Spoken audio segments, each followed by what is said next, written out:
Hello and welcome to the Game Theory Podcast. I'm your host, Sam Vecenie. Today, Bryce Simon joins me, and we are going to talk about 10 NBA players that you got to know are in the middle of awesome runs right now. A lot of guys that are potentially future All-Stars, guys that are really high-level starters, role players, things like that, that we just think need attention at the end of the day, and we'll talk about what the impetus was for that in a minute. But first, let's hit the music.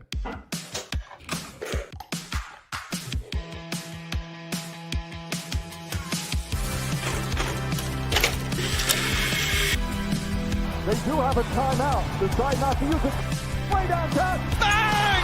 Bang! What's this gonna be? Wow! Are you kidding me? Hello and welcome to the Game Theory Podcast. I'm your host, Sam Vecenie. But if you watch the tape, what you will see completely orchestrated this game. Bryce, what's going on, buddy? What's up, Sam? How are you? It is a awful, disgusting, miserable, windy day in Western Kansas. Wind gusts of like 60 all day long. And when I woke up this morning, it was like, oh yeah, it'll gust to 60 till, the next couple hours. I look a couple hours later, that it got extended for a few hours. Looked a few hours later, got extended for a few more hours. And I'm like, okay, it's just going to be all day. And I just pray that nothing gets blown off my roof. That is the only thing I will look for after we finish this podcast, is that everything is still attached to the house. Well, and the wind is causing problems for me in another respect, and it has to do with our presenting sponsor, Fanatics Sportsbook, which is a terrific group, terrific people over there. So as you know, I bet on golf regularly, and I bet on, at the start of the week, Ludwig Aubert to win the Players Championship. It's like the fifth biggest tournament on the golf schedule every year. It's actually on the TV in my living room right now. So yeah. So 20, 25, 23 to 1, something like that. Luddy goes out, shoots a 63 on Friday. He's up 3 going into Sunday today. And he just rinsed 2 in the water. Just absolutely rinsed 2 on back-to-back holes. It's an absolute killer. I have Austin Smotherman T20, though, that's going to end up making the week, probably, assuming he finishes this out well, at least an even week. Although Luddy could have made it a very, very positive week at the end of the day. I do need Smotherman to maybe pick up one here late because he ended up a little bit rough there at the end. But shout out to our friends at Fanatics. We also have to shout out our new friends over at Warner Brothers. So for the rest of the month, a little segment that we're going to be doing is Player of the Week in the NCAA tournament, in college basketball. What we see when we're watching basketball, and we had an incredible weekend of college basketball, Bryce, and I think we need to start with our Warner Brothers Player of the Week. That is Jarace Walker. I think it's not even close. I think that it's just the most obvious selection that we could have possibly had heading into this whole thing. Jarace Walker goes for 37 against Oklahoma, doesn't come out of the game, like completely takes over late in that game. Was a ridiculous performance. 37 points, 5 assists, 2 turnovers. In the game against Ole Miss, he was okay. He was a little bit inefficient. I think he went like 8 for 24 or something like that, and ended up 24 points, 5 rebounds, 7 assists, but had the 5 turnovers too. But then today against Vanderbilt, I would say didn't even start wildly hot as a shooter. Was getting by Tyler Tanner and had no problems dealing with what Tanner was presenting defensively. And just kind of started missing some shots here and there. Didn't matter. Picked it up in the second half. Picked it up later in the game. 30 points, 11 assists, 4 turnovers. Leads Arkansas to the SEC tournament title. That is a run that gets you the Warner Brothers Player of the Week award. Bryce, what did you think of Jarace Walker's performance this weekend? I mean, you outlined it all right there. It's just back-to-back performances in terms of the 40 minutes against Oklahoma, the 40 minutes in an overtime win against Ole Miss. I know he wasn't as efficient in that game, but he still scored 24, had 7 assists. Again, I know the turnovers were up in that game. The field goal percentage wasn't as good, and then capped it off today. And in a big time matchup, right? Draft people were out for this one to evaluate Tyler Tanner, somebody that we've talked about. There is a breakdown on the Substack of Tyler Tanner that I did earlier in the season. And I told you that even early in the game, when Acuff wasn't technically putting up major numbers or whatever, I still thought he was already breaking down the Vanderbilt defense and creating looks for his teammates. And that was the first thing that stood out to me was, man, they are loading up to shut him down. And the Vanderbilt coach even mentioned it, that, Arkansas, I think his quote was kind of funny. He said, they've had a couple guys make shots that aren't good shooters or something like that.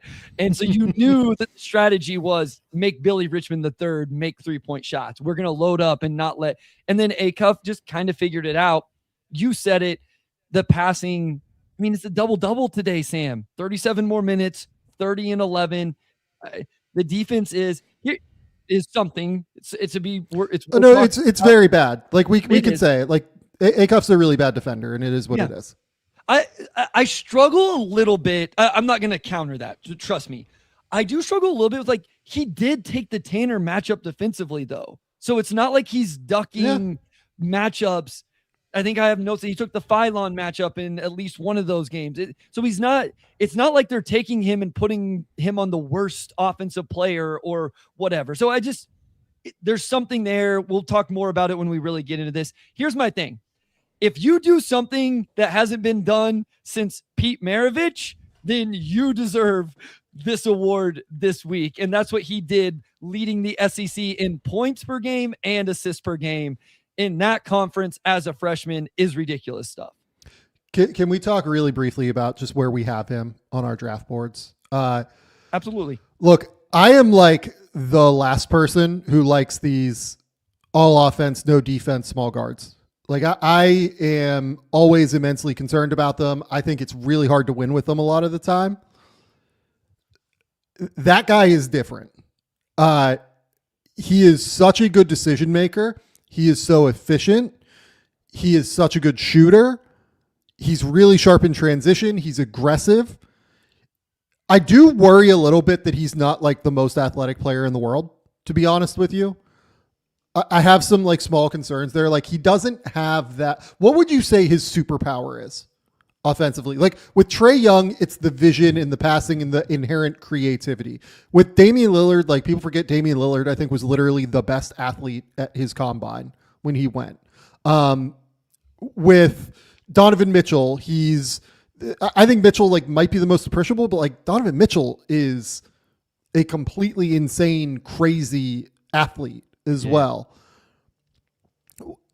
I do struggle a little bit with what Acuff's absolute superpower is and how that translates to the next level. I almost think it's the ability to play off of the bounce and counter literally everything that defenses present to him, while also being able to make decisions at a super high level and being able to shoot, going to his right, to his left, whatever you want. But is the multifaceted skill set enough to be a superpower kind of thing? Is that versatility right? Yeah, it's an interesting question, because I don't think I always go, oh, it's just a ridiculous burst, or, even somebody that hasn't been as good in the league, like Jaden Ivey. It was he has an elite first step. He will have a NBA first step. To me, with Acuff, it's almost it is a little bit Donovan Mitchell, and listen, he is not that athlete. But when I watch Donovan Mitchell and the way he shoots, I just love it so much because he's always on balance. And there's a little bit of that with Acuff in terms of, you just look at the shooting numbers across the board, especially from three, Sam. He's 49% on 108 catch and shoot 3-point attempts. He's 61% on synergy tracked unguarded catch and shoot threes, which means he's still 43% on the guarded ones.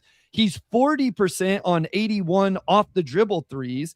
I guess the critique would be he isn't over fit. He's right about 40% on 2-point jump shots, but I could see that a little bit. I know earlier in the year, it was a little bit more Keontae George-ish for me, is what I was thinking. Like, and to the Keontae thing, it was the same thing where, at one point, I think this podcast called him potentially the worst defender in the NBA. And I don't think either of us think he's that anymore. He's grown. Not quite. Yeah. Yeah. And I'm not saying he's positive or neutral or whatever, but I don't think we would call him the worst anymore. I still wonder if that's a little bit of the path we're talking about here. But I mean, I think A-Cup's already a better passer than Keontae was coming in. Oh, totally. Yeah. Keontae's gotten better, but he wasn't this when he came in. Yep. Yeah, it is interesting. I think that where I'm just kind of settling on A-Cuff is I just kind of believe in that dude. Like, the heart rate never seems to get above 50 or like 40 even. Like, it just feels so low key and calm all the time. There's nothing that you can present him with that feels overwhelming to him. Like, again, I say that, like, I just watched like golf's biggest like prospect of the last like 2 or 3 years rinse 2 balls in the water on, I think it was 11 and 12 or 10 and 11 at the Players after leading for 36 holes. And it's like, well, okay, like, look, sometimes it does get to these dudes. Like, he hadn't hit a ball that wasn't straight the entire week. And now, he just drills 2 balls in the water, like back to back. Like, how does that work? Right? So you look at it that way for A-Cuff, and it's like, well, it matters that this guy's heart rate never, he steps up in all of the biggest moments every single time, including in the SEC tournament. Obviously, was the SEC tournament player of the year, but most outstanding player, but was also the SEC player of the year too. And it was rightful. And he was the freshman of the year. And like, you look at what he's done over his 12 games leading into this one, Bryce, he's getting better is the crazy thing. He's averaging in his last 12 games prior to this one. So these numbers have only gone up after today. 27.5 points, 6.7 assists versus 1.8 turnovers, shooting 50, 49, 79. What are we doing? That's ridiculous. That's like unconscionably unstoppable. So I don't know. He's the guy that, like, we'll talk about this. We'll talk about what the plan is for the NCAA tournament after this on the show. But like, what he has done is baffling and like somehow insane to me. Yeah. You asked like where I have him 5 right now. It's still a tier. Like, it's still a tier for me, but he's 5. And I think I would still have to see who had that pick at 5 based off like him or Fleming's or whatever. And once, obviously we're going to see all of these guys in the NCAA tournament, which is awesome. But I think that's where I'm at right now, with still wanting to have some evaluation to go. And then it still may end up a little bit team specific in terms of the roster and the play style and some of those type of things. I also have him at 5. I can't deny him at this point. He's been too good. He looks unbelievable. So I'm there in the top 5. Plan for this week. We are going to release a Substack NCAA tournament preview, breakdown, draft prospects, everything. So go to the Substack. GameTheorySamV.substack.com. GameTheorySamV.substack.com. That is going to be the best place for you to get any content that we do on draft prospects, point blank. We do film breakdowns all the time. We do NCAA tournament breakdowns on the NBA draft show, and you will get access to the NBA draft show, which occurs once a week on that channel. So GameTheorySamV.substack.com. We have a full breakdown of the bracket, the names you need to know, the games to watch, the matchups we're most excited to watch. That will be coming on the Substack, and that will be coming Sunday night. As we after we record this, we're going to record that. I will release that on Sunday night going into Monday. So you will have multiple shows from like us if you really want them, depending on what you're looking for. If you want NBA, you will have that. If you want college, you will have that. So gametheorysamv.substack.com. Okay.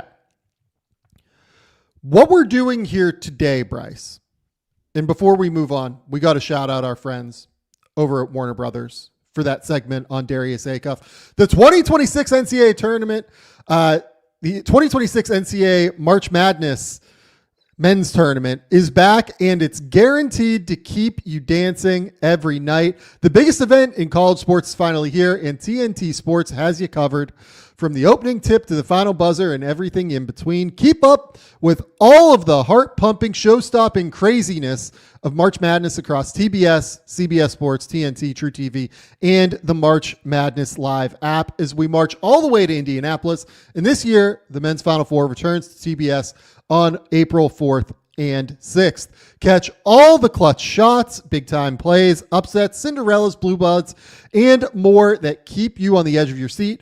You're not going to want to miss a second of the action, so tune in to the NCAA Men's First Four on Tuesday at 6 p.m. Eastern on True TV and in the March Madness Live app. Okay, Bryce, let's get into the main portion of the show here. I set up an idea where really I just wanted to talk about Donovan Clingan on an episode. Like, let's be honest. That was the whole impetus of this. So I came up with an idea where I bring you I bring three guys to the table, you bring three guys to the table, and we just kind of talk about under the radar guys that are having really good runs right now, that are playing super well right now. Maybe they're having like under the radar seasons that have been really, really important. You brought 7. I brought 3. Because how did we get to 10 then, Sam, if you only asked for 3 names from each of us? Well, the way that you did it was fun. So you did pairings based that are on the same team, basically. Yeah. You picked 3 contenders, basically, and you picked 2 duos, or you picked a duo from those 3 contenders and 1 additional guy that we'll talk about at the end, too, that's been really, really fun recently. I'm excited to talk through this. I'm excited to run it through, but let's talk about the captain of the Donovan Clingan All-Stars and talk about Donovan Clingan, who has been completely ridiculous recently. Have you enjoyed the Donovan Clingan experience as much as I have, Bryce? Yeah, no, I think he's been good. Most recent watch against the Hawks, I like that he was doing some of the little things. He sets a perfect highway screen. I know that's not the sexiest thing to lead off and talk about. I know you're going to rave about the defense and all of those things, but I wanted to get that out there because anytime I watch a big and they're executing those type of things, I always like to shout it out. I like that he has the skill to run the offense through him at the top of the key. He can pass. I'm interested to see where the shot ends up, and I'm interested to talk to you about that a little bit. I know he's showing that. Sometimes I wonder if he's going to have to speed it up just a little bit to really fully maximize what being a quote-unquote floor stretching big brings to an offense. But then he also had a great short roll catch on the move and finish at the rim. Just showing all of these things outside of just being just is the wrong way of saying, but being a drop coverage big and protecting the rim and being one of the best offensive rebounders in the NBA. Like all of those things are low hanging fruit that I think we knew he was going to do. I like seeing some of these other nuanced things that he's doing for the Blazers as well. Over his last 16 games, the Blazers are 8-8 in this run. So playing reasonable basketball right now. He's averaging 14 points, 13 rebounds, 3 assists versus only 1.6 turnovers, 2.3 blocks, 0.8 steals, shooting 54, 41, and 65. We're in the middle of a run, by the way, for Clingan, where if you go all the way back 36 games away, so we have like a 36 game sample here, 129 threes. He's made 36% on those threes, but he's still only making 66% from the line in that time, which is actually a pretty big jump from where he was last year as well. I'm like starting to be a bit of a convert on the 3-point shot. It takes him forever to load into the 3-point shot.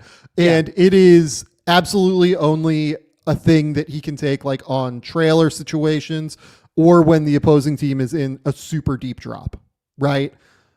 But it's not a weapon.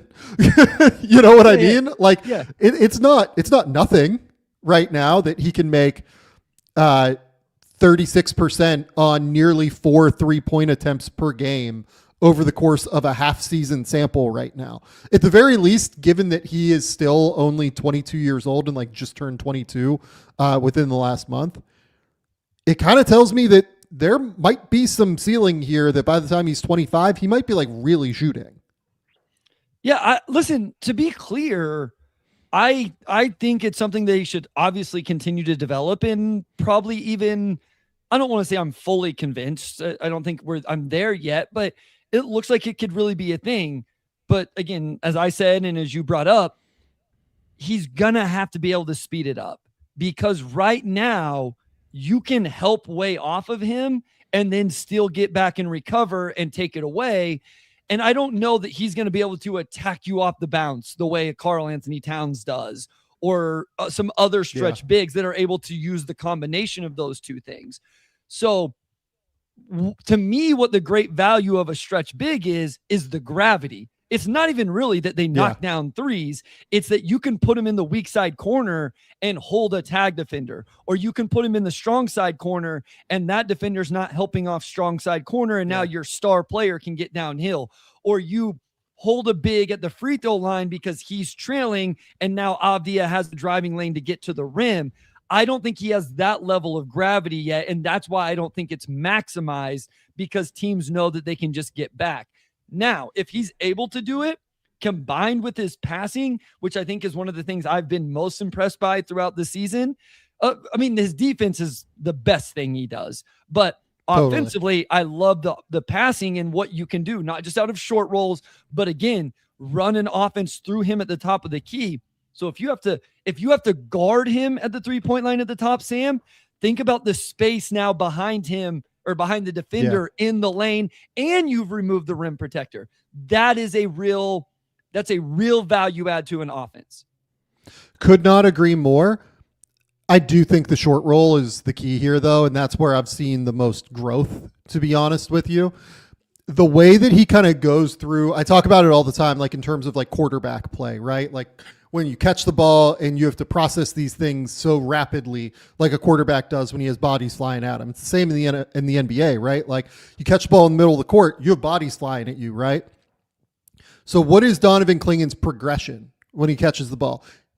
He catches, he looks corner, he looks wing, nothing there. Okay, let's get out for a reset, or maybe I'll dribble out and get into a handoff, right?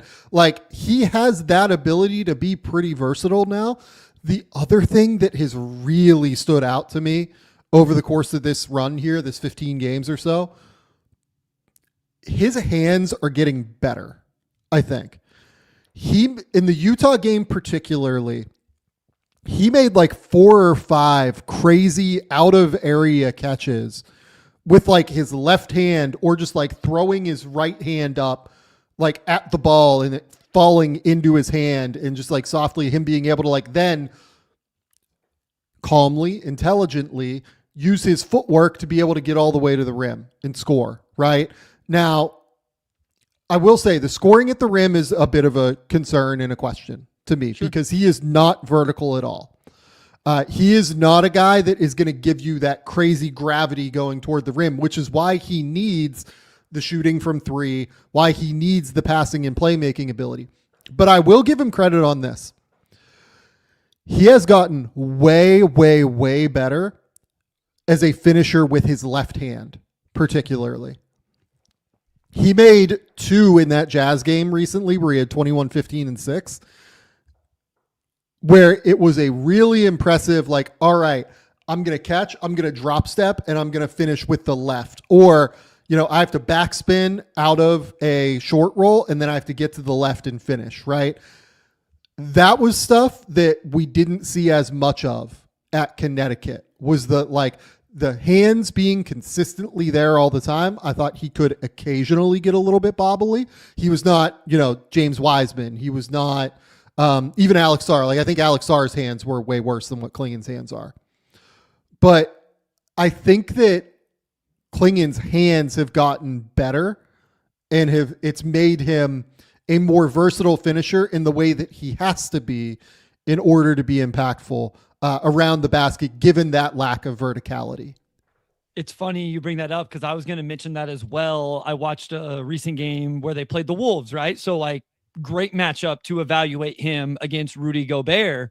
And he was a monster protecting the rim in that game. He was really battling Gobert, giving Gobert a run for his money. I felt like, on both ends, but I mentioned love the left-hand lob finish out of a ball screen. And that was one thing I was concerned with him. Can you truly use him in the full range of ball screen? Like that, as a big, if I can say, hey, I can roll you to the rim and you can catch and finish with either hand.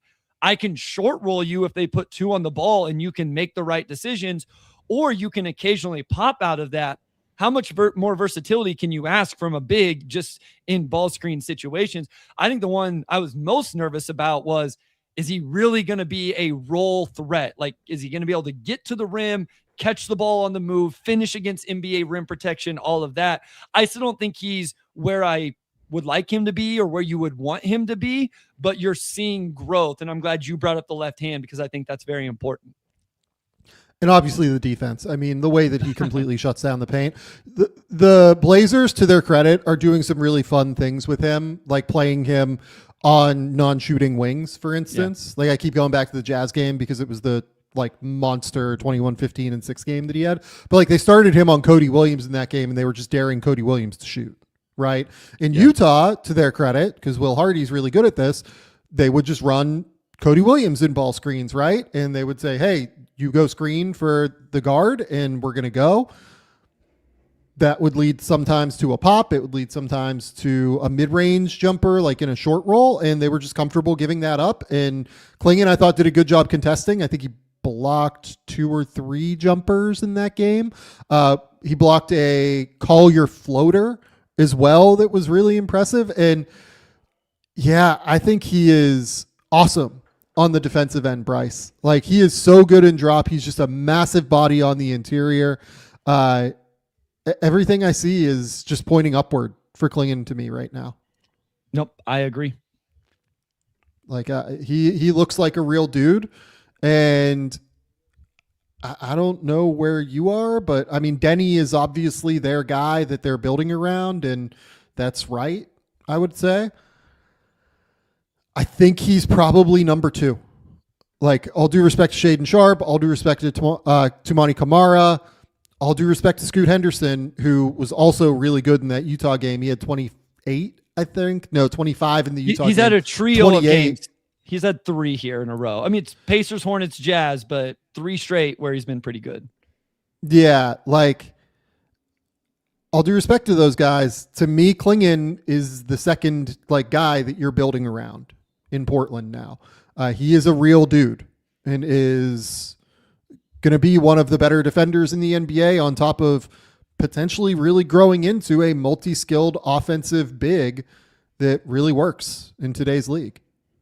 Yeah, I think that's probably right. Whenever you initially said it, I was like, yeah, surely I don't think it's like, I was thinking maybe there was somebody else, but you're just not putting Drew in that category. You're not putting Dame in that category long-term. Right. And so, yeah, that's interesting. Yeah. Yeah. Scoot has been better recently. I see people in the comments going like, oh, Scoot exists. Like, oh, I feel bad for Scoot, but Scoot's been okay. Like he had a big hamstring injury to start the year and he's starting to come back a little bit.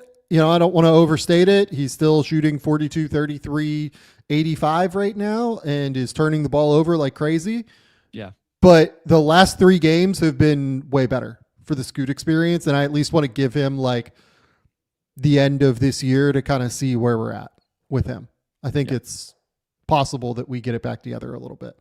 But while we're here, we're going to shout out our friends at Fanatics. Even though I'm just struggling over here. I'm going to break even this week because of Smotherman. He birdied the 18th, which is good. But this episode is brought to you by our terrific partners at Fanatics Sportsbook. First things first, let's talk about FanCash. Most sportsbooks are just fluff with the rewards, but FanCash is the ultimate currency over at Fanatics Sportsbook. When you bet with Fanatics Sportsbook, you get up to 10% FanCash back on your wagers, win or lose. Did we mention that they are giving away millions in FanCash this year and that you can use that FanCash on anything in the Fanatics universe? Go over to Fanatics Sportsbook and find out why using FanCash is the best way to wager on hoops. Fanatics Sportsbook, winning hits different here. Okay. You're up with your first player, Bryce.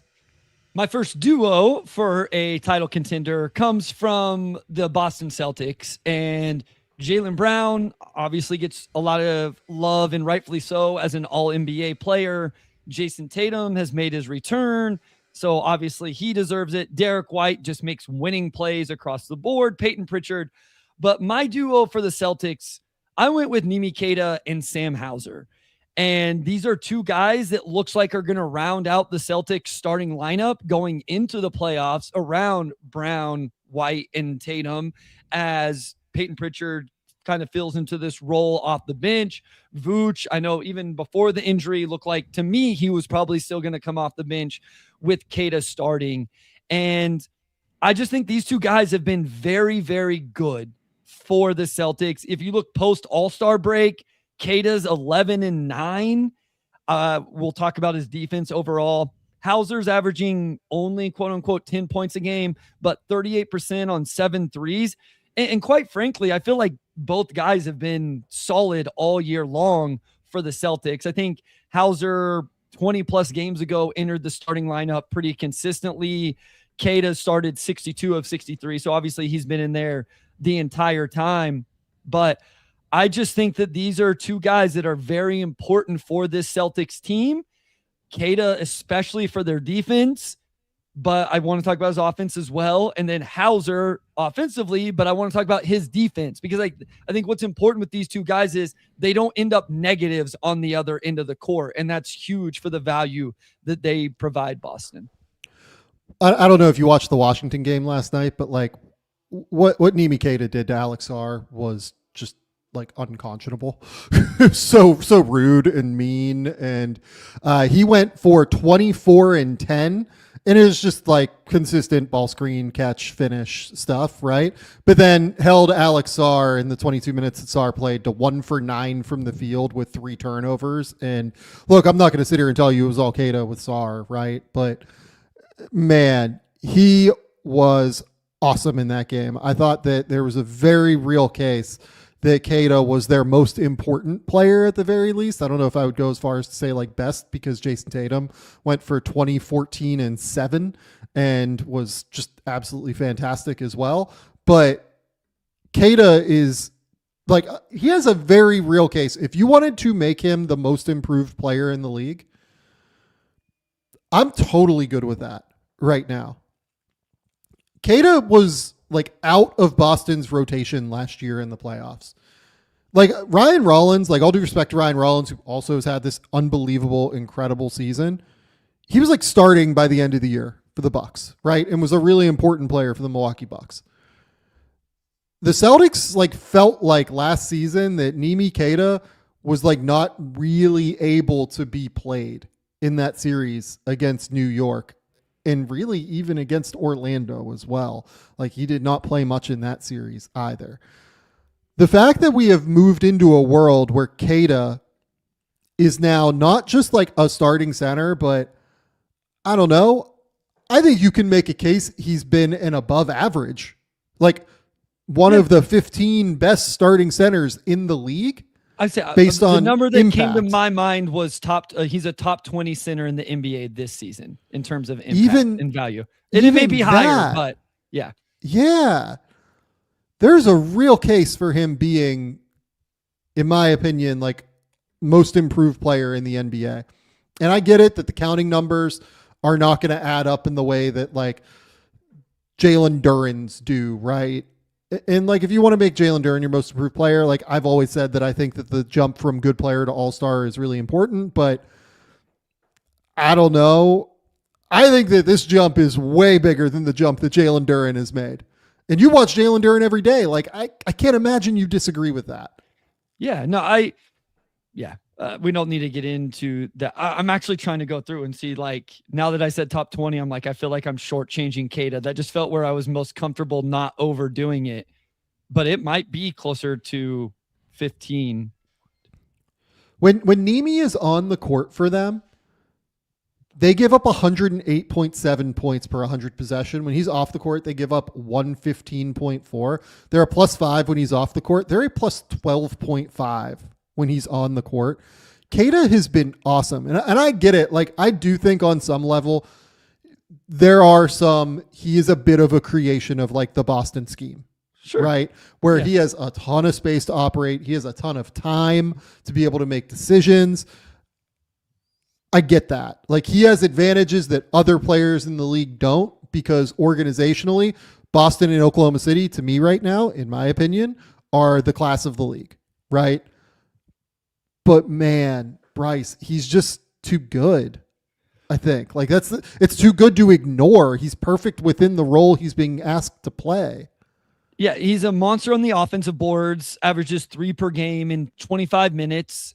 I think he's really good defensively. What I love about him is the way he plays too in drop. I just think he does an awesome job of playing that cat and mouse in ball screen drop, which gives them a different look, right? Boston will switch things, and they can play lineups where they can do that more. But Queta being able to just play and drop against certain players, certain lineups for certain stretches of games, certain series in the playoff, it gives them something a little bit different. So I think he's really good defensively. I think that's where he makes his biggest impact. I think the offensive end has been solid, and I think he's really good with his off-ball movement. I think he's sneaky he has these paint relocations. He finds these open spots, which is what you have to do whenever you're in a Boston system and you're not a stretch. Like, he's the one player that plays for them that can't stretch the floor, right? Essentially everybody else they put on the court is going to go out to the 3-point line in some capacity. So the lane is always open, but he does a nice job of finding those little spots to make himself available. My question for him come playoff is, can he consistently convert those shots, and can he consistently make the right decisions?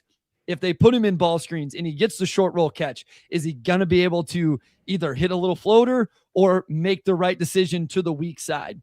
I'm not saying he can't, and I'm not saying he hasn't shown that this year, but I've also seen games where it has made me question a little bit that in the highest leverage of situations in series, all of that, is he going to do it consistently enough? The answer may be yes, but if I had one question about him in the playoffs, it will be, can he answer that? Give me the Sam Hauser pitch real quick. Elite floor spacing, elite off the ball mover. I think that's the underrated aspect of a lot of these guys.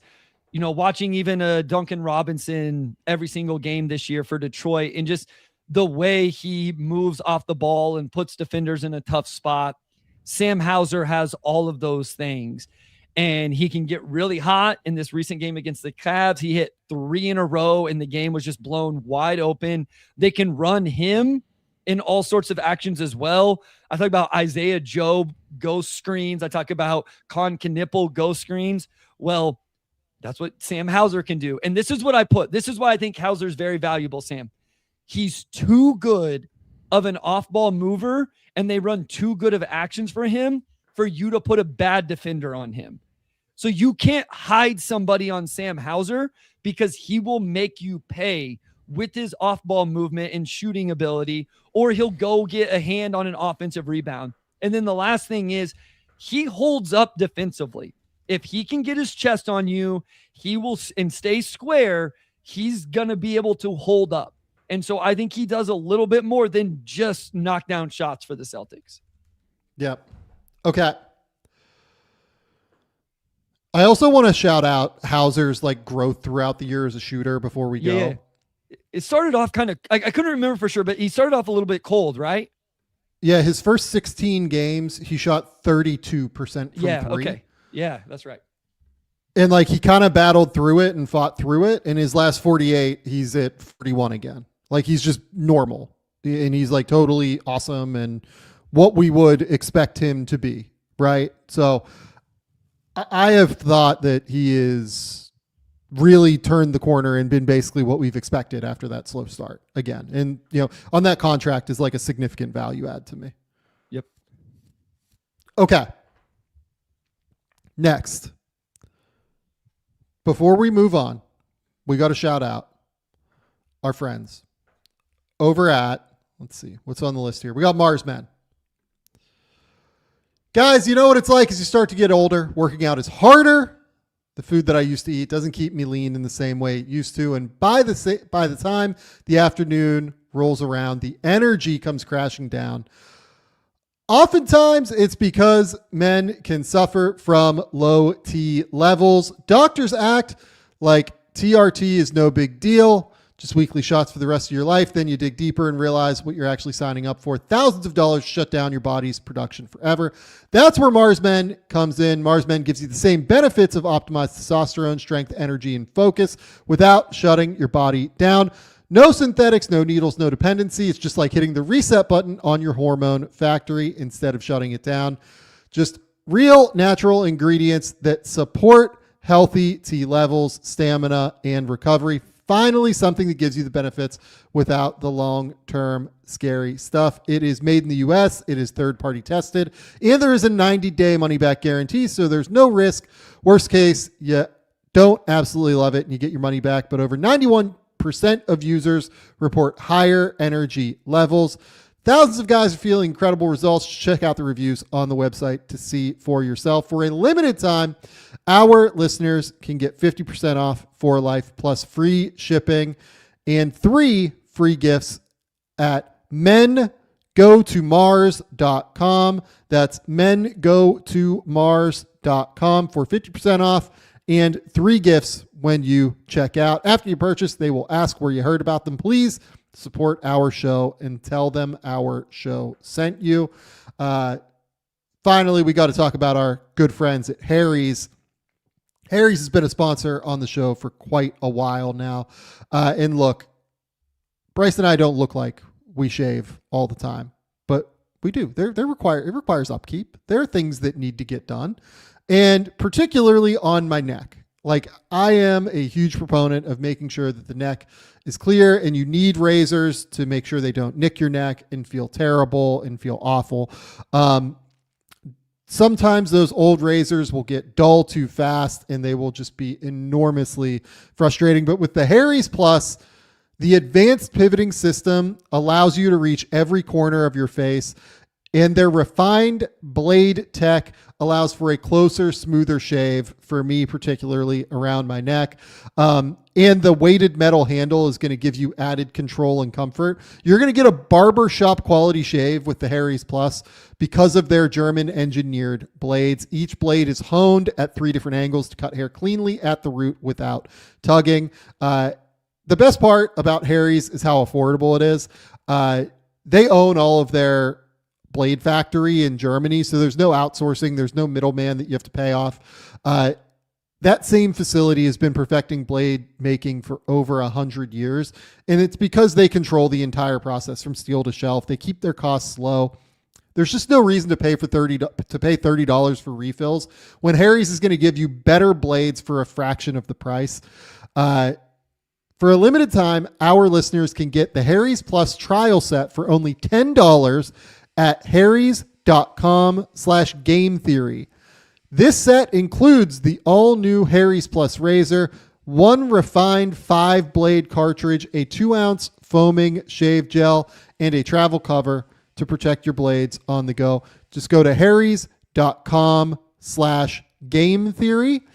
That's harrys.com/gametheory, HARRYAS.com, to claim this offer. And after you purchase, they'll ask where you heard about them. Please support our show like I know you guys have for a long time, because Harry's keeps coming back for more. So please go support Harry's over there.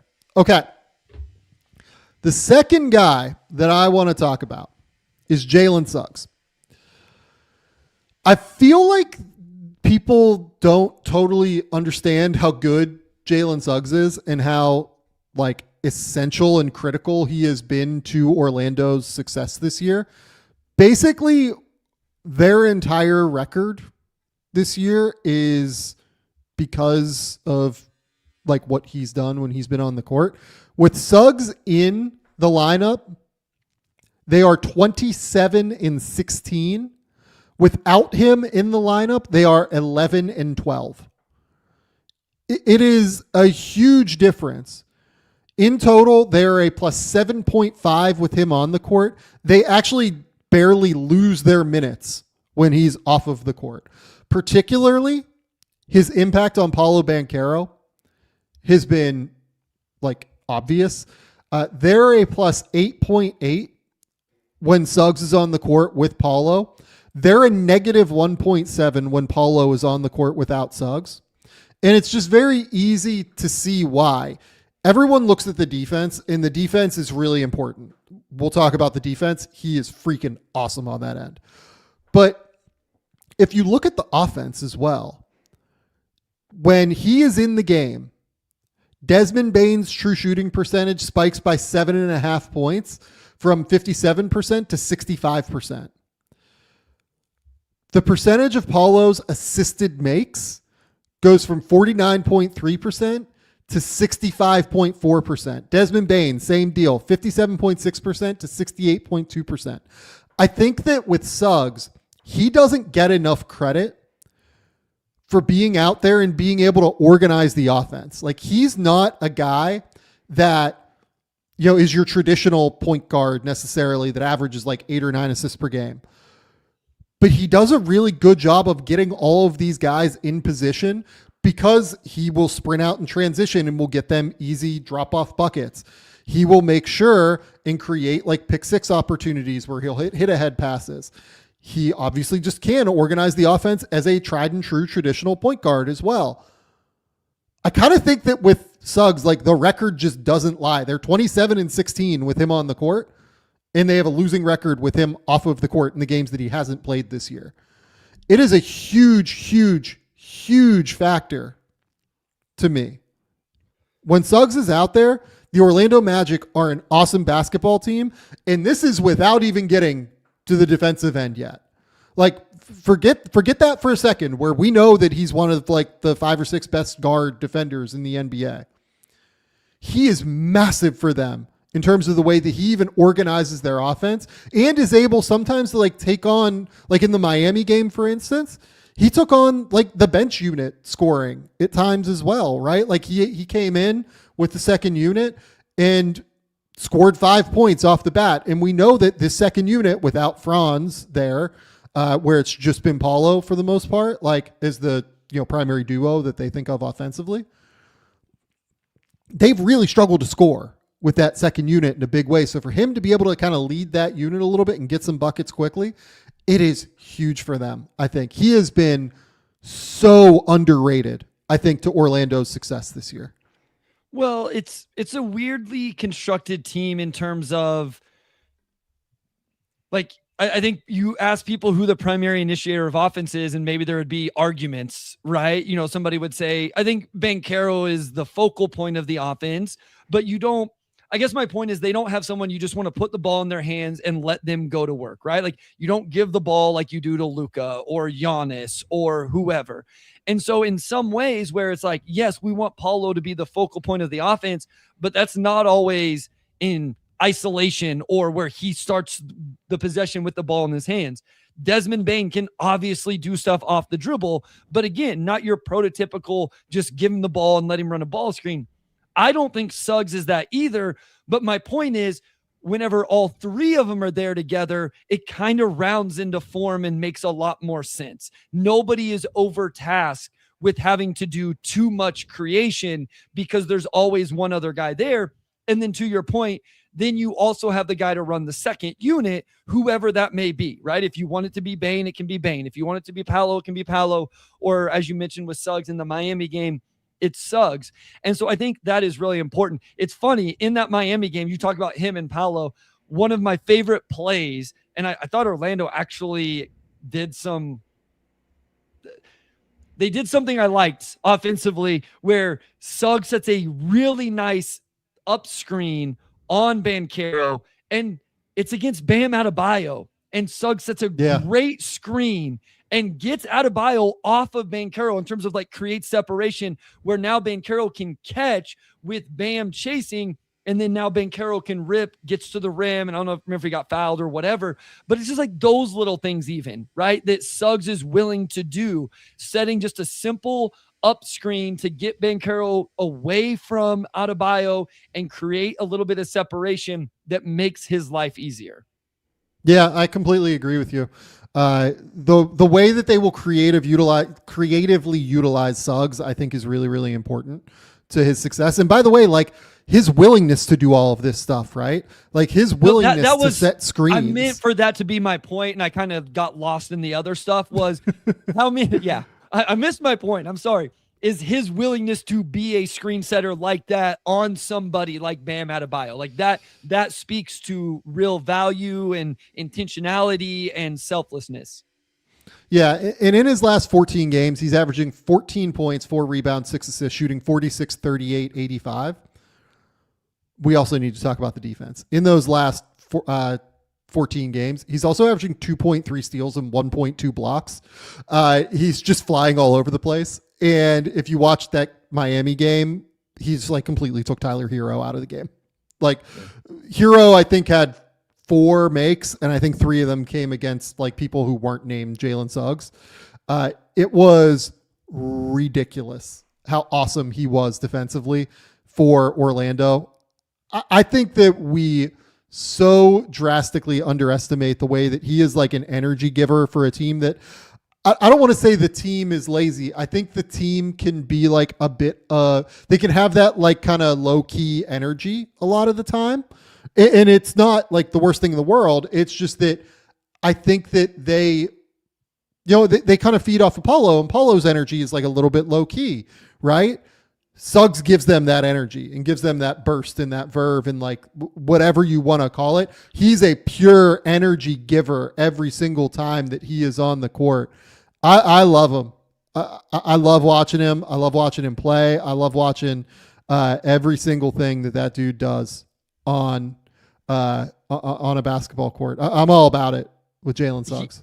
He definitely has a personality. I get a little, sometimes the celebration stuff gets a little much for me. Ultimately, I don't really care. Like, it is what it is. But it's funny that you bring up the Heat game again, because I made a note like, man, I haven't noticed him defensively. Like, where's the defensive impact? And then I realized, I caught myself and I went, he's just completely shutting Tyler Hero down. And that doesn't, it wasn't showing up necessarily in, digging on a Hero pull-up jumper or something like that.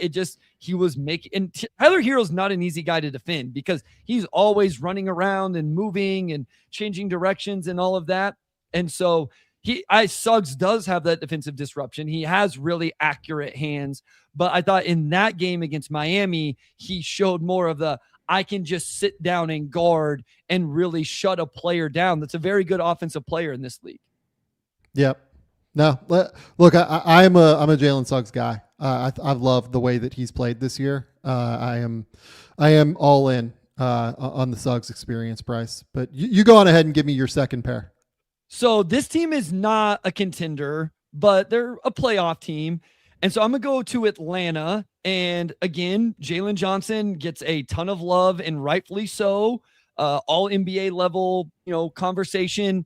Nickeil Alexander-Walker, you talk about most improved players. I think Alexander Walker is at least in the conversation. I've always been a Nah guy and having a massive year. Obviously, Kuminga gets there. I actually went with Onyeka Okongwu and Dyson Daniels for this. And just starting with Okongwu, post All-Star break, is averaging 14 points a game, but on 50-40 from the field, 8 rebounds, 3 assists. barely over a turnover and almost 3 stocks per game. I do want to talk about the defense and see where you're at, because I think maybe I'm a little lower than others. But I do think what Okongwu does offensively, it has been impressive to me, Sam. Like, I think I've never been an Okongwu guy, but I think the skill level just has shown itself. And I think that that's impressive, and I think there's value there. And then Dyson Daniels does it offensively in the complete opposite way. Cannot make a 3 to save his life, doesn't get to the free throw line, but he's averaging 2.5 offensive rebounds per game post All-Star break, 7.5 total rebounds, 6 assists to less than 1 turnover, 2.5 steals, averaging 11 points per game. I kind of love the way he figures out how to do things offensively, where he can't shoot the ball at all, but we know he can pass it a little bit. I think he's a really good off the ball mover, cutter. I mentioned the offensive rebounding, and just a guy that we haven't really been talking about his defense this year, for a guy who was a DPOY conversation for some last year, not us, but for some, and was an all defense guy, and rightfully so. But it's still like, he's still disruptive in that way. And this is a team that's won a lot of games post All-Star. So I wanted to talk about these two guys. I'm so glad you picked Okongwu. I almost picked Okongwu as well, to be honest with you. The 3-point shooting has just been such a massive driver for them this year, I think. Him going from a guy that could kind of sort of make threes on occasion last year to being like a real stretch 5 has been huge. Teams actually do have to guard him out there. Like, teams have to pay attention to what Okongwu is doing. If they don't, he does hurt them from 3, from the corners, but also like even above the break sometimes. Like, I like him best in the corners because it allows him to use his speed and leaping ability and ability to attack the rim at a much easier level, like back cutting and, going dunker spot to 3-point line. Right. But even like the distance out to the wing, I think has been really, really impressive as well. So I'm so glad you picked Okongwu. The defense is interesting. I am interested because like I don't love him on that end. I know. So that I was interested to see if you would, I don't want to say come back at me, but if you would have a different opinion, because I don't find the defense to be overly great. Again, the stock numbers are something like that's worth value, and I've had to learn to appreciate that stuff more. But I don't find it as good as what sometimes I feel like other people do. Yeah, I completely agree with you. I really struggle with that because he doesn't do. I understand why they would often play him at the 4. Yeah. Because he doesn't do the like traditional big man things quite as well as you want him to. And I say this as somebody, I think I had Onyeka like 5th in that draft class or something. Like, I really liked him. I liked the ability to go out and switch. I liked the ability to be like a defensive playmaker. I thought he was the kind of big that you could play like in the playoffs. And on some level, like, I still do believe that to a real extent. But I actually think that he is more of an offensive guy now than a defensive guy. And a huge part of it, by the way, is like their scheme as well. Like, they desperately need somebody at the 5 position who can step out and shoot, so that guys like Jalen Johnson, and now obviously Jonathan Kuminga being there trying to attack the rim as well, so that those guys can be out there attacking the basket and can have space at the rim, right? And because Dyson Daniels has like completely forgotten how to shoot this year. Last year it was not nearly as bad as what it is, but I'm glad that you also brought up Dyson, because he has gotten way better on offense. Or let me rephrase. He has really grown into himself on offense in a real way since the Trae Young deal. And since they decided to give him the ball a little bit more consistently and let him kind of run the point guard position, right? This is something that like we saw him do, be able to run ball screens, be able to play with the ball in his hands whenever he was at the G League Ignite program, right? Obviously I saw it when he was younger, playing, under 18s and stuff here as well. And under 20s and everything. Like, you can go back and watch that tape and you're like, oh yeah, he just like dictates everything out on the court and he's ridiculous. It's kind of that's always been the big difference for me with him and, for instance, Dash, his brother, is that like Dash never dominated the U20, U18 level quite in the same way offensively that Dyson did in ball screens. Dyson was never the crazy outlier athlete that someone like Roman Ciulepa was here, at the U20 level, but he was consistently able to run ball screens and to just dominate games through being smarter and a better basketball player. And we're starting to see that in the NBA now too, where I've really enjoyed his ball screen distribution skills over the course of this little run that we've seen here recently. He did have 10 assists in the recent game against Dallas. He had 7 assists in that recent game against Portland that I watched. The passing and the decision-making is what has really stood out for Dyson on the ball. Yeah, and I think what I like about him, I don't want to say the most, but really like about him is he finds other ways to touch the paint as well. Via NBA.com, Dyson Daniels gets as many paint touches as Jalen Johnson. And it's not, Jalen's better on the ball and a better all-around player and all of that, but it's because Daniels will cut in. He will be used as a short roller. He's just figured out all of these different ways. Now, what I'm interested is, I feel like I've gone over the 3-point shooting and you quickly mentioned it and then we moved on. That can become a real factor here. But if you have all other floor spacers and Okongwu's out there as a floor spacer, maybe they can make it work. But I've just appreciated that on the offensive end, that he's found this unique way of getting the paint touches using, you can use him as the ball screen handler. You can use him as the ball screen short roller.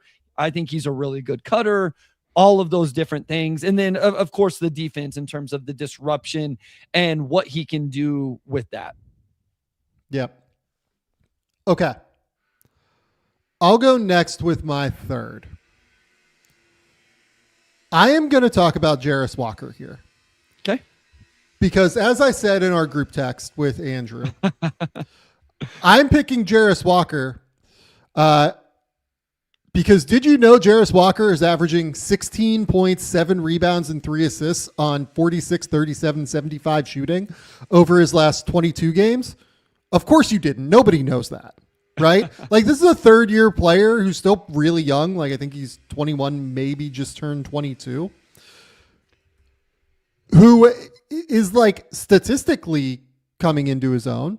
You know what I mean? I'm not going to sit here and say that he is playing wildly well, and we're going to talk about some of my issues with Jarace here and there throughout this little segment that we're going to do. But I wanted to talk about Jarace because I find it very interesting that he is finally putting up some numbers and is giving Indiana at least a chance to kind of evaluate him and see where he's at. And whereas I was a little bit worried that he might not be an NBA rotation player at the start of the year based off of what we've seen and based off of the way that Indiana seemed a little bit frustrated with him from time to time. I do think he's at least an NBA player is where I'm at after this run. I do think he's at least a rotation player, and we'll talk about, he's a very flawed player in a lot of ways, but a player that I think does derive value and where you can see how the game is going to grow for him moving forward in certain ways. Before I kind of do my little spiel on Jarace, where are you at on him? This is probably one of the hardest evaluations I have in the completely NBA right agree. Now, and to be honest with you, I'm doing this as 10 under the radar players that you need to know. I'm not totally convinced that Jarace is a guy you need to know based off of the tape and based off of what I'm going to talk about here, to be completely transparent. So it's been this way going back to college a little bit and through his time in the NBA. So here's what I will say is there are stretches where I'm the talent is there. It is absolutely there. I even think the passing talent is there. I think he has the skill to make all of the necessary passes in the role that he needs to play. I don't know that I trust him to make the decision-making that matches that passing talent. So I think he has shot-making talent, but I don't know that I always trust him in terms of the shot diet and those decisions. Now, in fairness with the shot diet, some of those this season could be out of context, right? Because of just what Indiana's had to deal with and where they're at as a team. But then he goes through stretches where it's like, great decision, great shot, great off-ball relocation, great transition post-up against the cross match. And I think he can be a real disruptor defensively. I don't know that he like really guards and where the fundamental foundational stuff is, but I do think that he can be disruptive. And that's why I struggle to know exactly where I land on him. I think he's an NBA player. If I had to bet, I think I would bet on him ending up in a rotation, but I just don't know what to think right now. The things that he does best right now, to me almost, are the on-ball things, honestly. Like the way that he's grown as a patient ball handler and like can get into a tight area and can like cross over. And he has like the really, really long arms. Like he has that 7'2" wingspan, which allows him to like bend and then keep the ball super low to the ground and protect it in those tight areas when he operates in ball screens, right? Like those are the moments where I see like the most flashes. Also, if he gets a switch on the ball, like he got Brunson a couple of times in the recent Knicks game, right? He's just kind of able to blow through those guys with like power and force. You know what I mean? Yeah. Like he is just strong and physical and can put his shoulder into you and you go backwards because he is like a powerful, strong dude. And like, I kind of like that. Yes. The jumper, again, I know that we're on like a 22 game sample of him being able to shoot and he's making 36% from three this year. And if you look at the numbers, he's a 38% 3-point shooter. It's kind of like fool's goldy DeAndre Huntery to me in terms of his spacing. Teams really leave him open because it takes him forever to get into the shot. Like his release is so long. I don't even love like the shot prep, to be honest. Like I think that he could do better kind of getting organized ahead of time a lot of the time. And I think that what that leads to is like he has this really elongated ball dip and then he brings it up and it kind of like pauses for a second and then he shoots it. And the ball is going in. So like I can't complain that much. But I also don't know that I buy him being like a real volume 3-point shooter at any level of like high end consistency, maybe is the way to put it. Just because I think that it takes him too long to get into the shot at the end of the day. So I don't know that teams are ever going to guard him in the way that is required. Now, defensively, there are things he does well, and there are things that drive me insane. The things that he does well, I thought in the Lakers game, he actually did like a pretty decent job bodying up Luka. And like he did a fairly decent job in the Knicks game where like he could body up somebody on a drive, right? Like if he gets his chest in front of you, he's actually pretty good. It's like stopping you and holding his ground and anchoring to his spot and not giving up that driving lane. Right? Sure. Yeah. The problem is initially staying in front of somebody. And additionally, what's really bad is the closeout defense right now. He is the king of like lunge closeout blow by right now. Like even guys like that you don't expect to really be able to do that like wildly aggressively. Like OG Anunoby tends to do it like languorously, right? Like he'll pump fake and then he'll like put the ball like all the way out and then like cover ground on that closeout attack, right? But like Jarace like couldn't even really get back in front of him. And I think his lateral quickness is not what we want. I think is what I would say. Like the lateral quickness is not good enough in my opinion right now. And I almost would prefer to see him. He's in this like weird area where I think I do believe he needs to thin out a little bit and needs to get like a little bit skinnier and try to add some lateral ability. But like, would he lose that ability to like, hold up guys through his chest defensively if he does that, right? Yeah. Yeah. So, and like, look, like, I don't think he's like an overly physical player either, to be honest. Like around the rim, like I would like to see him just like throw down on somebody at some point. And so much around the rim as a finisher for him is like the floater game, like those touch shots around the rim. He's never been like a massive vertical athlete, but there's at least like something there. I wanted to talk about him because the stat line just is what it is, and it looks pretty good, right? Yeah. But when you watch him, I wonder if he is a like prime candidate for Indiana to like try and trick a team this summer into thinking that he's like a real value player, and for them to go out and like get somebody who can really add to their team next year when Tyrese is back. And that's like not a shot at Jarace. I think Jarace could go somewhere else and be successful for sure. I'm not sure that he has like the 0.5 decision making. I think it's getting better this year, like the rapid, quick decision making, and his passing is pretty decent. But there's still a long way to go here, I think is what I would say. In more than anybody that we've talked about today, Jarace kind of struck me as a prime example of like, oh, this is like some March, late February for tanking teams basketball that you really need to be careful of when you use these numbers, because when you watch the game, he's not impacting the game in the way that the numbers would say he's impacting the game. I don't know how Pacers fans and content creators and stuff like that feel. Yeah, I purposely didn't look to see what Caitlin Cooper, who's the GOAT.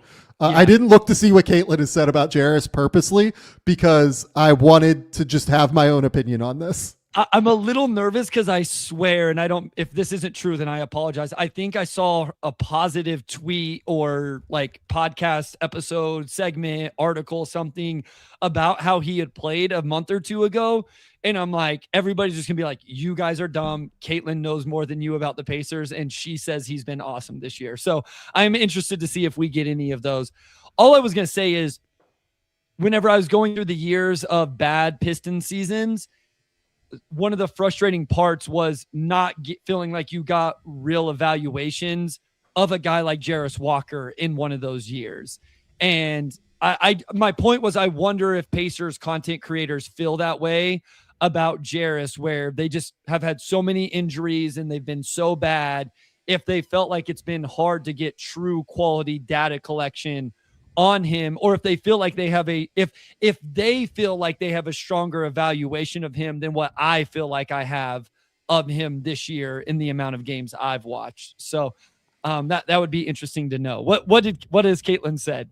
Yeah, I'm looking at the tweets now. So yeah, like in January, Caitlin wrote about Jarace as a driver and like hitting cross matches. So yes, I feel good about that. Like that's where she was happy about him and like was excited about it. So cool. that feels good about it.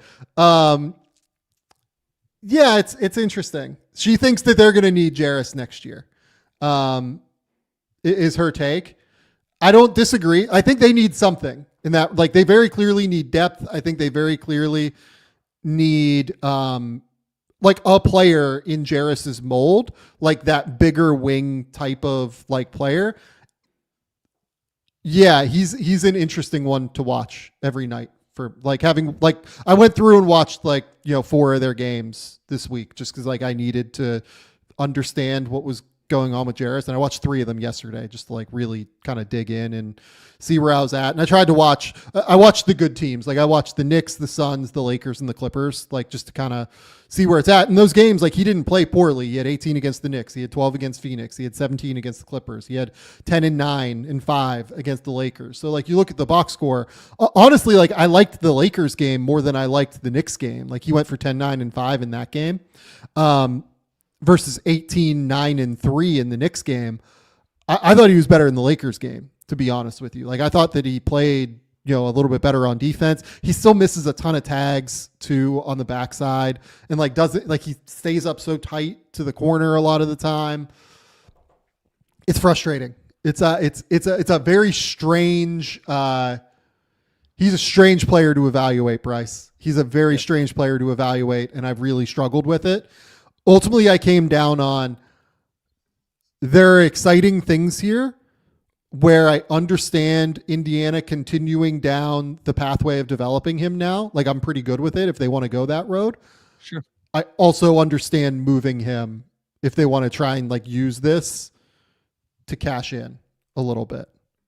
Makes sense to me. Sure. Yeah. Okay.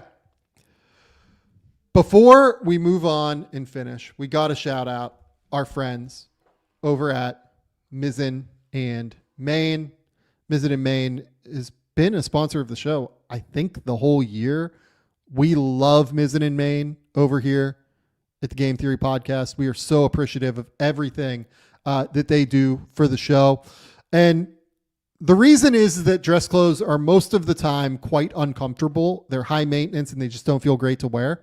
And you have to, figure out ways to get them dry cleaned. You have to spend a bunch of time ironing them, everything like that. Mizzen and Main takes away so many of those processes, and that's why they're the absolute best. They make classic menswear from performance fabrics, so it's effortless to look sharp and feel great. Mizzen and Main actually invented the performance fabric dress shirt over 10 years ago, and since then, they perfected it with modern fabrics. I wanted to say perfected immediately, but, hey, the copy is the copy, Bryce. What can you do? Mizzen and Main shirts look refined, yet they're stretchy, lightweight, moisture wicking, wrinkle resistant, and completely machine washable. The same goes for the pants. You don't have to iron them. You don't have to dry clean them. It's a timeless style that you can invest in once and enjoy for years. That's why thousands of guys swear by Mizzen and Main when they want to look great without the hassle. Right now, Mizzen and Main is offering our listeners 20% off your first purchase at mizzenandmain.com. Promo code GAME20. That's MIZZEN and Main, MAIN.com. Promo code GAME20 for 20% off. Mizzenandmain.com. Promo code GAME20. And if you'd rather shop in person, you can find Mizzen and Main stores in select states. Bryce, you are up. Give me your third duo. So this team, we are going back to a real contender, and the team that has probably been, I don't even know if probably is the right word, has been the second best team in the NBA this year, and that is the San Antonio Spurs. And Victor Wembanyama is making his case to be a MVP, like a real MVP conversation. Steph Castle's an all defense level player and been very good, two ways, multiple triple doubles this year. De'Aaron Fox has been good. Dylan Harper. Can I just, before you do this, can I shout out Steph real quick? So everyone complains about the turnovers with Steph Castle. And I know we're coming off of a 6 turnover game against Charlotte, just heed what I say here on some level. And everyone talks about the shooting with Steph, obviously, as well, right? Like, that's always the two big things that people will call out. Oh my God, does he shoot it well enough? And is the decision-making good enough? Well, if you look at their run from January 15th onward, basically, I think that he has like nearly a 3-to-1 assist to turnover ratio and is shooting 36% from 3 in that time. So like, we're in like a pretty good position here where we've seen a couple of months from Steph of doing the things that he really needs to do. Yeah, I think he's a monster. But anyway. I do too. Dylan Harper going to be all rookie player. We could stop and talk about him some more too. I think Keldon Johnson's been good off the bench. But Devin, Vassell, and Julian Champagnie. And quite honestly, Sam, I think Champagnie's the one I want to spend the most time on. But I think Vassell can easily be forgotten in terms of how important he is for this team and what he's done. So just to start, post All-Star break, these two guys are both top 15 in the NBA in three-point percentage. If you just do like, hey, at least have played 5 games and taken 3 3-point attempts per game. Any guesses what they're both shooting about the same percentage? Any guesses what they're shooting from 3 post All-Star break? Champagnie and Vassell. 41. No. Higher. 46. 46% from Champagnie on just under 6 attempts per game. almost 48% from Vassell on just over 6 attempts per game. Here's my thing. If we just stopped there, how important and impactful is that for a team that we talk about? They need floor spacing. They need 3-point shooting because, does Fox do that well enough? Where's Castle at? Castle, by the way, 40% from 3 post All-Star break. Does Dylan Harper do that well enough? Just for the record, 43% from the 3-point line post All-Star break. Even if it was just that, but it's not just that. I don't think with either one. Champagnie rebounds the heck out of the ball, especially on the defensive end. He is second on the team in defensive rebounds per game post All-Star break, which I find value in that. Yes, you want offensive rebounds to generate second chance opportunities, all of that, but he's going to the defensive boards. I think he can take some defensive matchups. Here's the other thing. These guys combined, you talk about the Steph Castle turnovers. These guys don't turn it over. They combine for 1.6 turnovers per game between the two of them. So they knock down shots on volume. Champagnie really is impactful on the boards, can take matchups. And quite frankly, Sam, I think Vassell just has real gravity. He can do stuff off the bounce, get to the mid-range, hit a jumper. In that game against the Hornets, he had creation for teammates. And I think he's really embraced this role of, we talk about energy givers. I never thought I would say that about Devin Vassell early in his career. He just runs around and makes plays. In one of the Pistons game, the only note I ended up making was great block in transition late in the game that could have cut the lead to single digits. And it's like, I'm not knocking him. I'm just saying like he's making those type of plays along with the Pistons game before that, absolutely destroying them with all of his shot making. I think these two wings are vital to their success. And I think have both like solidified their role as the two starters off of De'Aaron Fox, Steph Castle, and Victor Wembanyama.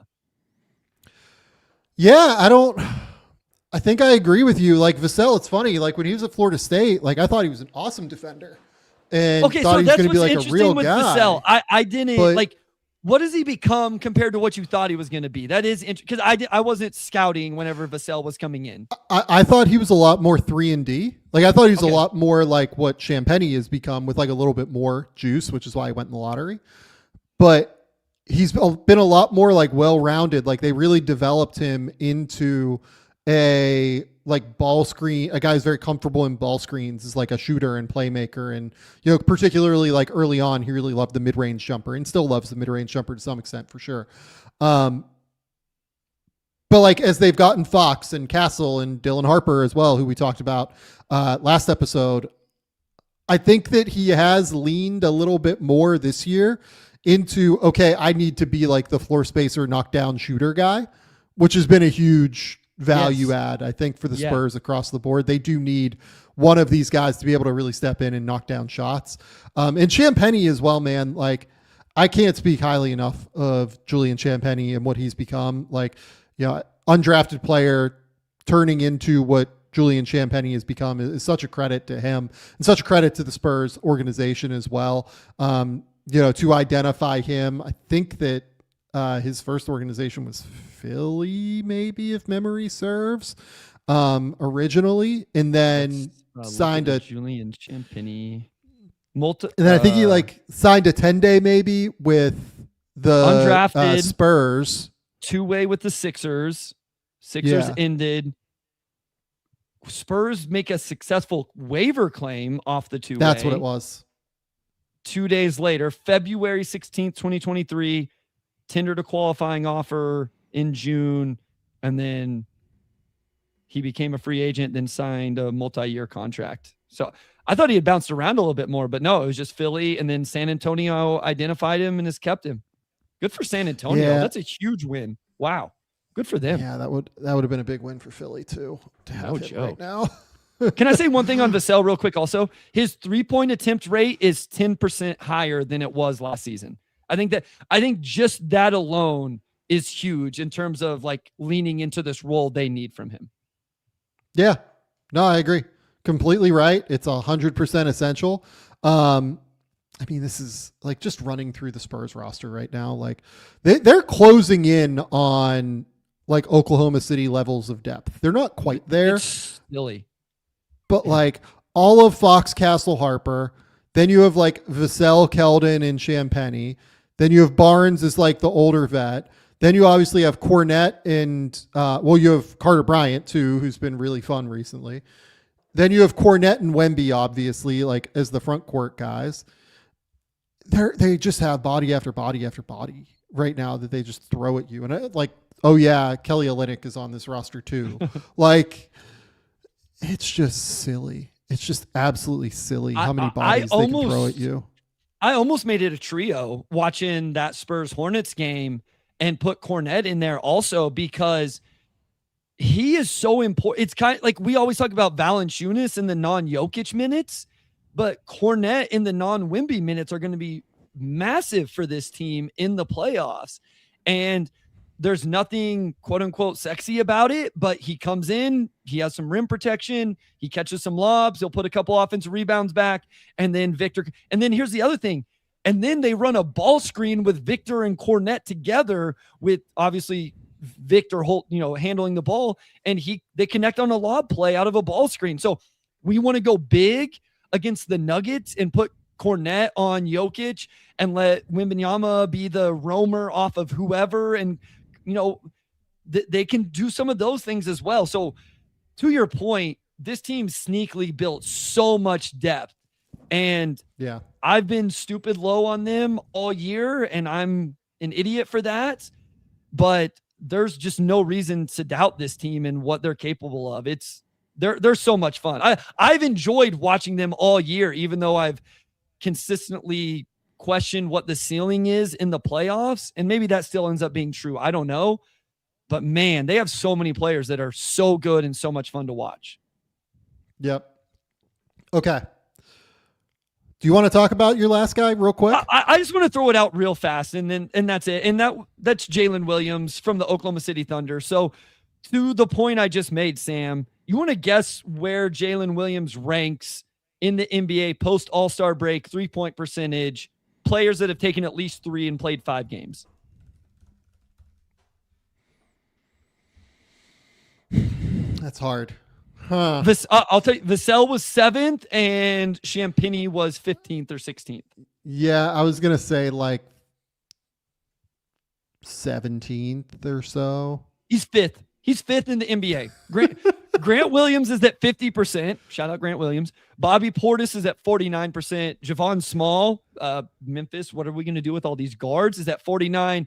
Davion Mitchell, and then Jalen. Well, that wasn't a shot at Memphis. Like, obviously, this is a good problem for them. It just will be interesting how it shakes out. Jalen Williams, 48% from 3, Sam, post All-Star break, 51% from the field, averages 7 rebounds. And again, like, those aren't offensive rebounds. He's averaging essentially 7 defensive rebounds per game, passes the ball a little bit.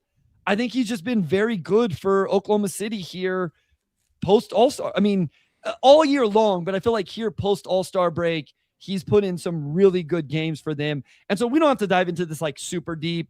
We talk about this Thunder team all the time and their depth and all of that, but he's pretty valuable as a backup big for them. And, if Hartenstein missed some time, I don't think it'd be great, but man, he's making an argument that they could survive a game or two without him. Well, and the big thing for me is like the physicality that he brings on defense too, right? Like he has that really unique blend of like strength and like shooting ability and movement ability, right? Like he can kind of do all 3 things, which is really valuable. Has had just some like utterly absurd games. Like the 29 against Denver was ridiculous, where he drilled 7 threes, the 30 against Detroit. Notice, by the way, like 2 big time matchups where Oklahoma City like desperately needed him. Yep. And they lose the game against Detroit. They win the game against Denver by 3. Like he has been huge for them, particularly in the big games. Like against Denver, he had 12, 5, and 3 recently.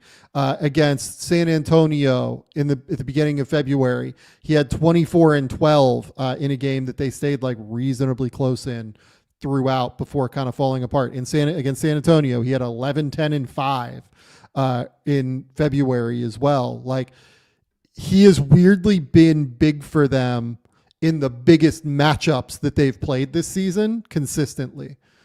And that makes me wonder, like, okay, are they going to feel pretty good about him in the playoffs? I would guess that they will, honestly. Like, I think he will play probably 10 to 15 minutes a night, depending on the matchup in the playoffs right now. Yeah, and I mean, just to the point, he's played the fourth most minutes on this team post All-Star break. He's played almost 300 minutes. I believe it. Kayson's played the most, then Dort, then Isaiah Joe, and then it's Jaylin Williams, because Hartenstein's only been able to play 163. But to the point of the depth, Hartenstein's more important than Jaylin Williams and is a better basketball player. But it's like we talk about with Caruso. Caruso's only had to play 160 minutes post All-Star break, and that's huge for him because we know what he's going to do come playoffs. But saving his legs and, limiting those minutes right now is going to make him better come playoff time. And so I wanted to give him a shout out. Obviously, I watched that Pistons game where he was awesome, that Nuggets game where he was awesome, and that those things stand out to you. But then you look at the numbers, and it's like it's not two isolated games where that's all he's done here. And so I thought he just deserved an honorable mention here. Plus 10 is a rounded number there compared to 9. Bryce, they're 52-15, despite the fact that Jaylin Williams, Alex Caruso, and Isaiah Hartenstein, the guys that I would imagine will be second, fourth, and fifth maybe in their minutes in the playoffs. Like I would imagine Caruso will play more than Kayson and Lou Dort in the playoffs at the end of the day. If only because I think that's what occurred last year. Is my brain failing me? No, Caruso played more than Kayson, a little bit less than Dort last year. So apologies. So maybe it's like second, fifth, and sixth, right? None of those guys have played 1,000 minutes this season. Yeah. None of J-Dub, Alex Caruso, and Isaiah Hartenstein have played 1,000 minutes. That's crazy that this team has still won 52 games. Yeah. It's the depth is ridiculous for some of these teams. It's a credit to guys like Jaylin Williams and certainly AJ Mitchell, and Kayson has stepped up at least on some level. Offensively, I still don't know what to do with Kayson yet. He has moments, but we'll see. And then McCain, since they've gotten him, has been really massive as well. He's still averaging 11 points in 19 minutes a game, shooting 46, 42, 91. Because why not just add Jared McCain to that depth? Yeah. Rich get richer. My God. All right. Bryce, let's get out of here. We've been trying to keep these shows like an hour and a half, and I think we did a pretty good job here. We went through 10 guys. You crushed it today. We went through speedily. We did things the right way. I'm proud of us. We nailed it. Bryce, tell the people where they can find your work. Tell the people what's going on.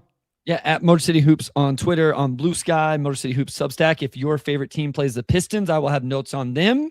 For example, if you are a Raptors fan and want to see what I think about the Raptors knocking Detroit off on this Sunday afternoon, evening, I will have notes on that on the Substack later this evening, or worst case, first thing tomorrow morning.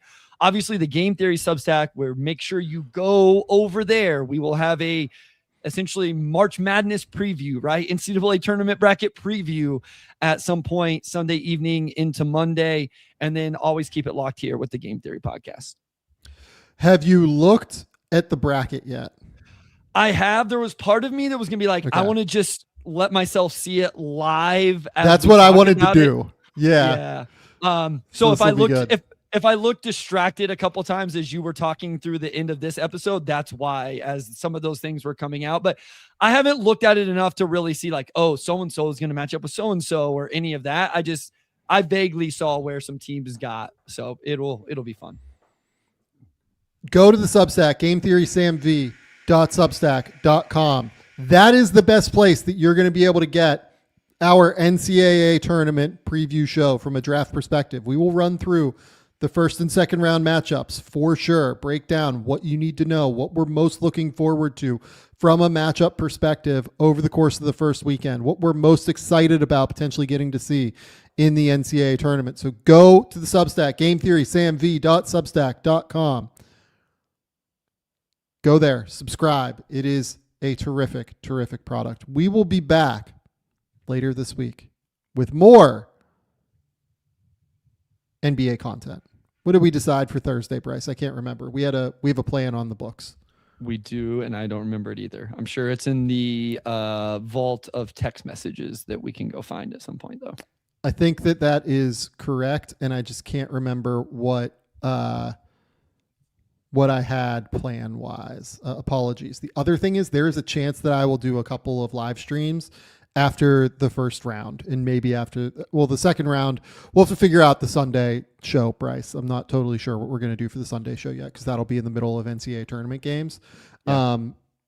But we'll go through all that. We'll figure all that out. We appreciate everybody for coming through. We appreciate everyone for being here.